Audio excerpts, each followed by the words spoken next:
Nagsasagawa na ng masusing inspeksyon ang DOTR Cordillera sa mga terminal sa rehiyon sa pamamagitan ng Oplan Biyaheng Ayos.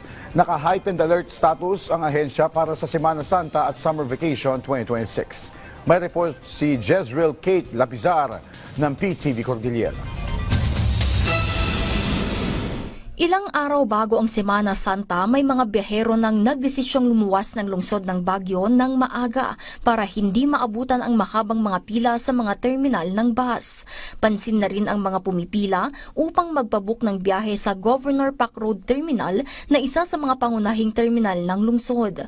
Si Aling Violi na planong mamasyal ng Baler, alas 7 pa lang ng umagang nagtungo sa bus terminal para masigurong mayroon silang masasakyan. Baka mamaya maraming pasahero, di ba? Senior kami, gusto ko sa harapan.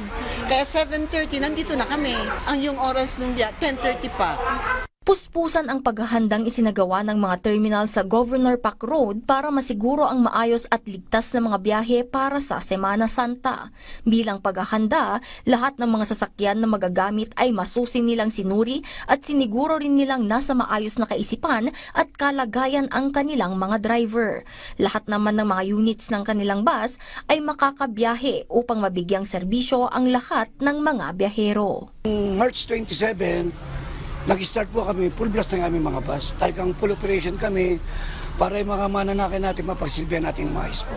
Nagsimula naman ng magsagawa ang DOTR Cordillera ng masusing inspeksyon sa mga terminal sa rehiyon sa pamamagitan ng Oplan Biyaheng Ayos kung saan naka-heightened alert status ang ahensya para sa Semana Santa at Summer Vacation 2026. Nagsimula ito noong March 23 at matatapos sa April 6. Ang concern lang naman talaga namin is yung roadworthiness. Una-una yung roadworthiness na magbibiyahe. Tinitingnan namin talaga physical, lahat ng yung tires. Kasi kung 30% na lang yan, hindi namin pinapabiyahe. Sa Pacdal, Baguio City naman, na isa sa mga kadalasang dinadagsa ng mga tao, napansin ang pagbaba ng bilang ng mga turistang nagtutungo rito, ganoon na rin ang paggaan ng galaw ng trapiko sa gitna ng patuloy na pagtaas ng presyo ng produktong petrolyo.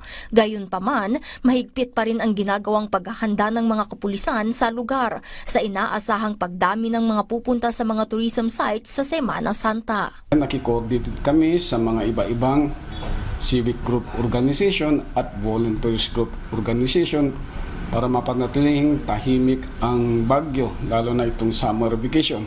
Nakatakda rin ang isasagawang inspeksyon ng Police Regional Office Cordillera sa mga pangunahing terminal ng lungsod ng Baguio at lalawigan ng Benguet ngayong linggo para masiguro ang ligtas na biyahe ng mga magbabakasyon at uuwi sa mga kani-kanilang mga probinsya.